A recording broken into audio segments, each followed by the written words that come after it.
jaga sholat berjamaahnya tepat waktu, minimal tepat waktu lah. Kalau memang belum bisa berjamaah ya bertahap seperti itu. Massive action. Nah, massive action jadi kerja gila-gilaan Bapak Ibu. Saya ingin cerita sedikit Bapak Ibu. Kesadaran yang terbentuk yang diajarkan oleh guru-guru kami ketika guru kami yang pebisnis ya, yang seorang bisnismen sekaligus juga seorang praktisi, ya praktisi vibrasi, praktisi bisnis dan spiritual.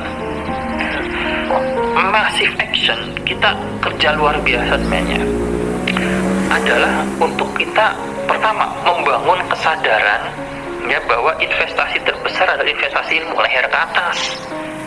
Maka Bapak Ibu pastikan kita itu ada alokasi uang untuk baca buku, untuk beli buku, ikut workshop itu pelatihan ya, seperti itu untuk belajar ya, leher ke atas.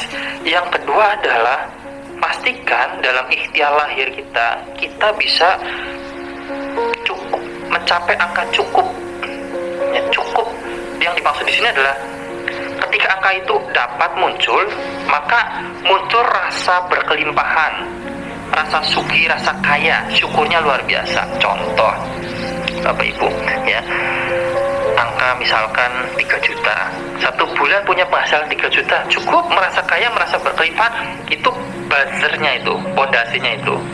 Maka kemudian nanti kan ada narasinya bagaimana melipat gandakan uang ya dengan cara mengolah rasa syukur yang sudah ada pada angka yang sudah kita dapati ya, makanya ikut MGSO ya.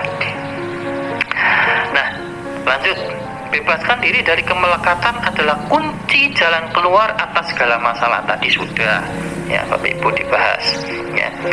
Hanya mengharap ridho Allah. Usia 40 tahun Bapak Ibu, kita hanya mengharap ridho Allah saja. Panjenengan dagang yang baik, kerja yang baik. Terus utangnya gimana ya, apapun keadaannya tetap di jalur takwa ya. Ikhtiar tadi, ikhtiar lahirnya kerja, dagang dan sebagainya ya, tenang.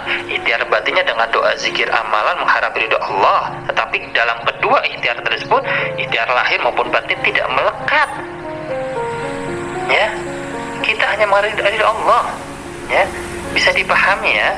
Nah seperti itu. Kemudian bukan pikiran tapi iman dan tauhid. Nah Bapak Ibu, sebenarnya saat usia 40 tahun ini kita keliru kalau hanya kemudian mengandalkan pikiran saja. Itu sebenarnya fase-fasenya di usia di bawah 40 tahun. Tapi kita lebih mengedepankan hal-hal yang lebih utama, kemudian mengedepankan tentang iman dan tauhid Bapak Ibu. Jadi jangkauan berpikir, berperasaan dan tindakannya lebih luas ya. Bukan istiqomah tapi mutmainnah. Usia 40 tahun sebenarnya kita sudah nggak matching kalau kita ngomong tentang istiqomah. Tapi mutmainnah Bapak Ibu ya, ini level yang luar biasa. Setiap saat kita adalah ibadah, setiap saat penuh kepasrahan, setiap saat sadar utuh, sadar penuh sedang diawasi. Ada rasa keliru sedikit ya, waroknya itu belok, kita langsung taubat Bapak Ibu ya. Kemudian apa? Menarik uang, kesehatan, kemakmuran, kemaslahatan dengan pikiran dan perasaan.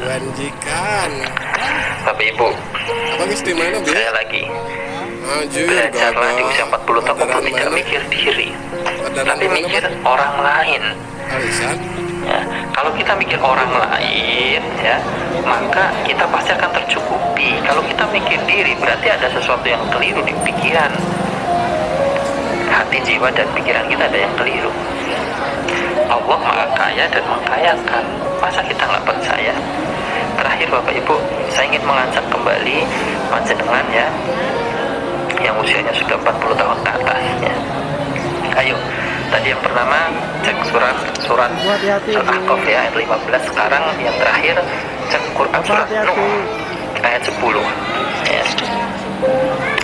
Bapak Ibu, Quran surat Nuh ayat 10, silahkan panjenengan nanti cek. Jadi di sana dijelaskan bahwa kita diperintahkan mohon ampun kepada Tuhan, musuhnya Dia Maha Pengampun. Banyak yang bisa jadi banyak dosa, apakah Allah mengampuni? Pastilah. tobat nasuha, ya, tobat adalah pondasi segala kehidupan lebih indah. Lebih baik itu tobat. Masalah karena dosa selesai karena tobat.